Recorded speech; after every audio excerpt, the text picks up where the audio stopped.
ఈ సమస్త బ్రహ్మాండములు దేనిలో నుంచి బయటికి వచ్చాయో, దేని యందు నిలబడతాయో, చిట్ట చివర దేనిలోకి కలిసిపోతాయో దానికే లింగము అని పేరు.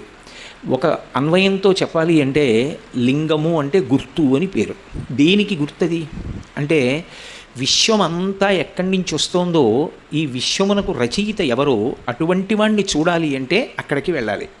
ఆయన్ని గుర్తుపట్టడానికి అసలు పరమేశ్వరుడు ఒకడు ఉన్నాడు, ఆ భావన ఒకటి ఏర్పడితే కదూ మనం ఆయన దర్శనం కోసం వెంపర్లాడ్డాం.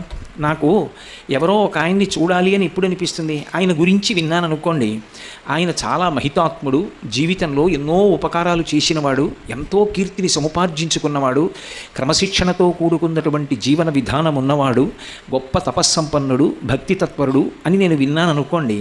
అప్పుడు కదూ ఆయన్ని ఒకసారి దర్శనం చెయ్యాలనేటటువంటి కోరిక మనసులో ఉద్భుతమవడం. ఆయన కీర్తిని బట్టి ఆయన్ని చూడాలని కోరిక పుట్టిన